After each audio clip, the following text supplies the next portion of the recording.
Welcome to Wrestling with Heart, a podcast looking at pro wrestlers giving back to their community. Join me, Stanley Carr, as I interview wrestling's hottest names who use their platforms as entertainers to raise awareness and do community service.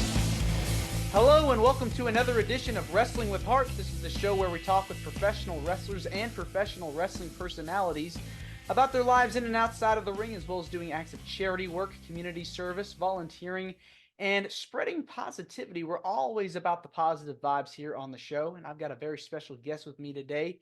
He has wrestled all over the country, all over the U.S., has wrestled in the New England area, wrestled for the NWA, and has wrestled for the Crockett's, several promotions.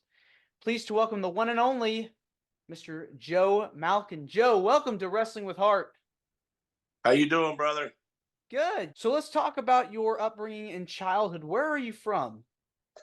Well, originally Long Island, New York, but we moved away 1976 and moved to Florida, where pretty much is my home base, where I grew up. You like it in Florida?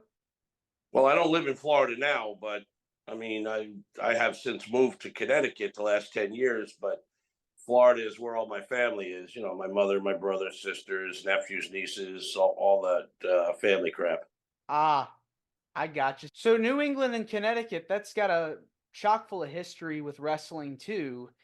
Tell me about how you got interested in professional wrestling. Well, that's an easy story. In New York, where I'm from, my grandfather used to, take me to get my hair cut. I was about 8 years old. And we'd always go to this one barber shop. And, we're going back to I was born in the 60s, the early 60s. So we're going back a long ways. I'm not quite as young as you, my friend. No. But I'd get my hair cut, and they always had this little 20-inch black and white TV playing where you watch it, and they're always playing wrestling. And I used to watch Butcher Rashawn, Mad Dog Prowler, people like that. And I've always wanted to be a professional wrestler from that point on. Growing up as a kid in my teens, 11, 12, 13, we moved to Florida, of course. And, Gordon Soley had a group, Championship Wrestling from Florida. And it came on WTBS between 12 and 1 o'clock. And all my friends always wanted to go play football, blah, blah, blah. And I told them they had to wait. Why do you got to wait till 1 o'clock? Because I can't miss Gordon Soley's professional wrestling. So I'd sit there, I'd watch the wrestling, and, of course, then I'd go, play football.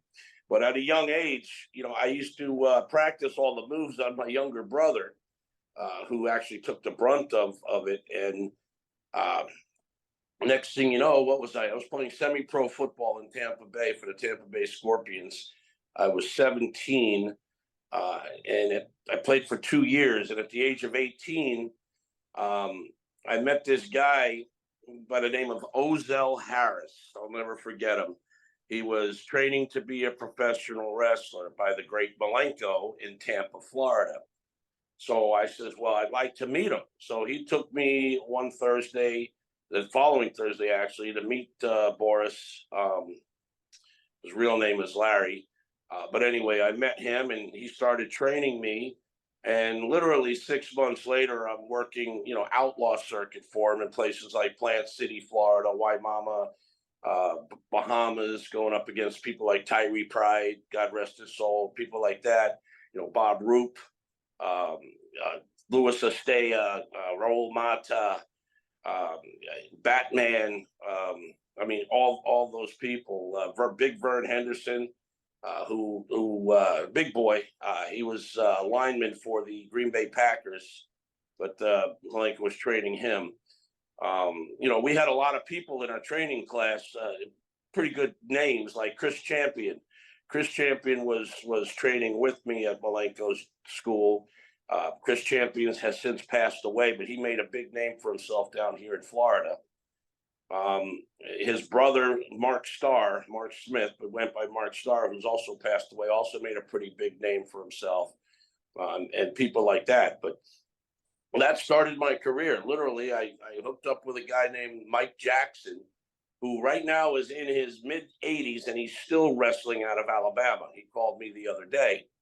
But anyway, I hooked up with his group, and he would take wrestlers, him and Randy Barber, would take wrestlers from Florida, between Florida, Bill Watts' territory, UWF Mid South, um, the Crockett's in Atlanta and stuff like that.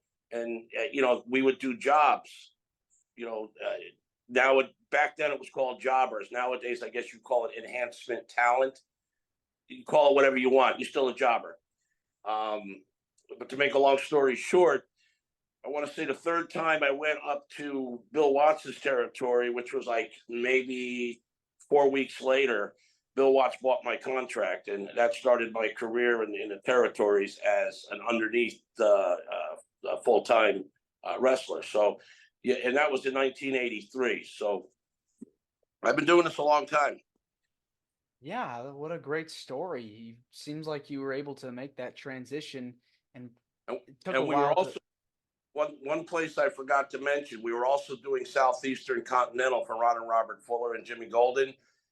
We'd wrestle out of Batwell Auditorium, and I worked a lot of local shows there for them as well during that Mike Jackson movement before I actually hit the territories full time.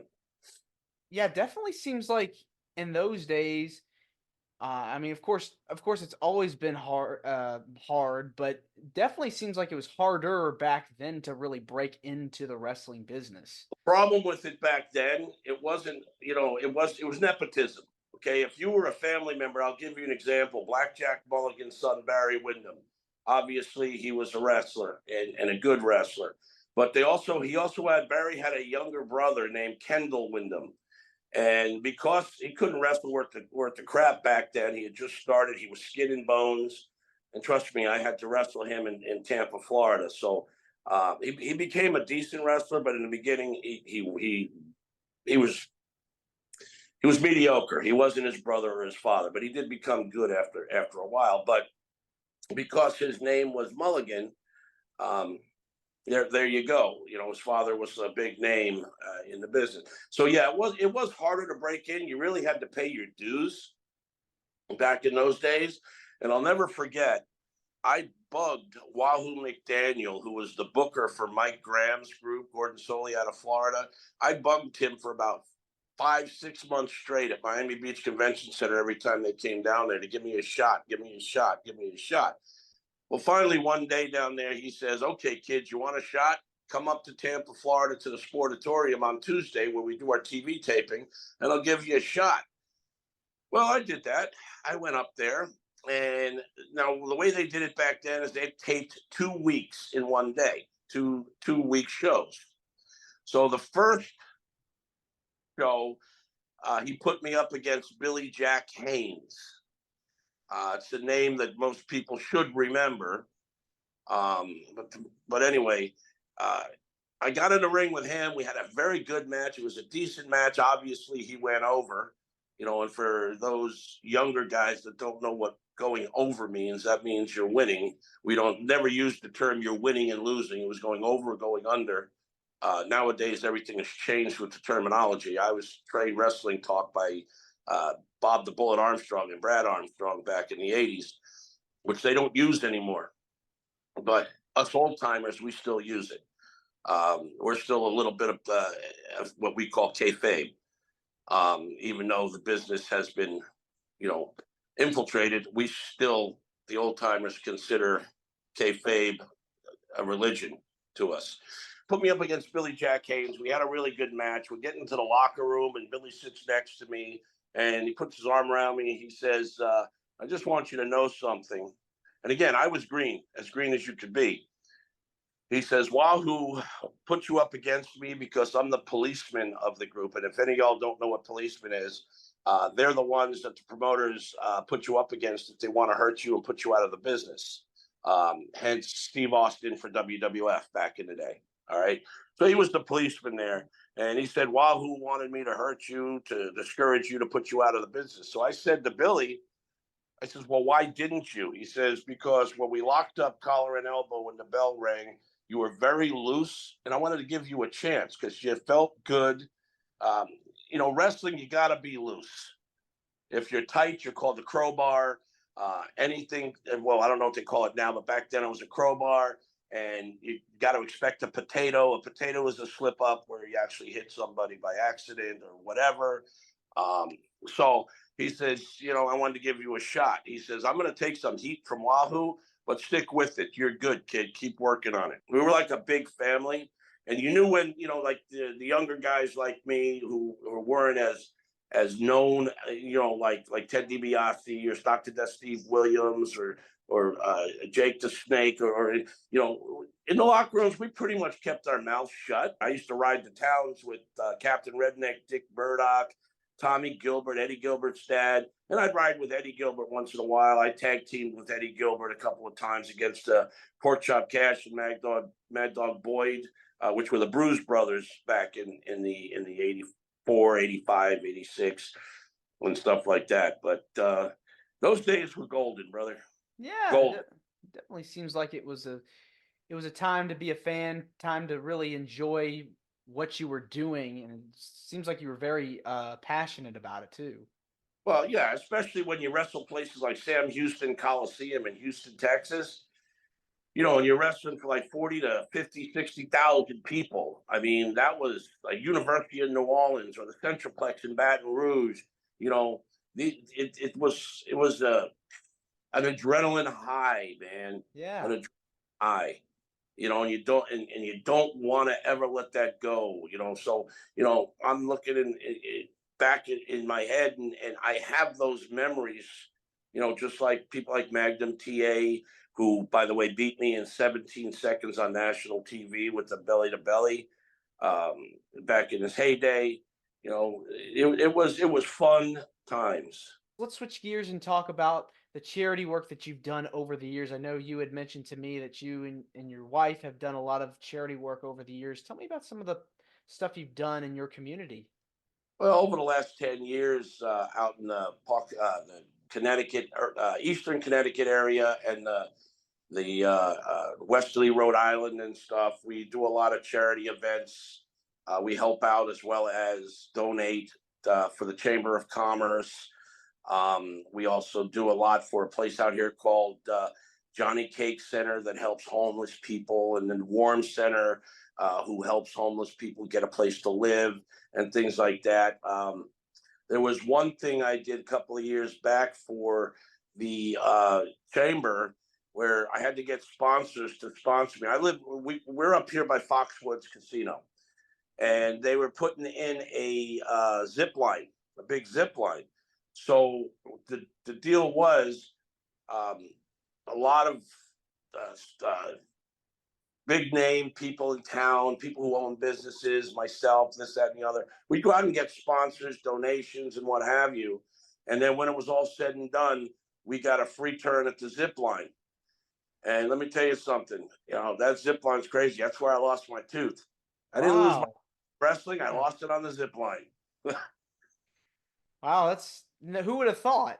Yeah, well, they failed to tell me that when you get to the bottom, close your mouth, because you got to stretch your feet out and hit the rubber. Well, I was too busy looking over at my daughter. We were laughing and stuff like that, and I hit, and it just, pretty painful.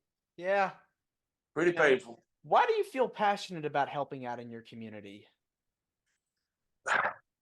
Well, you gotta respect the community that you live in, or you don't get respect back. I mean, that's a tough question because you got a lot of good people, you got a lot of good companies, people who are homeless. I mean, I have been known to, buy hamburgers at McDonald's or whatever, and have an extra one, and I see somebody home, I give them something to eat. I mean, somebody's got to do it.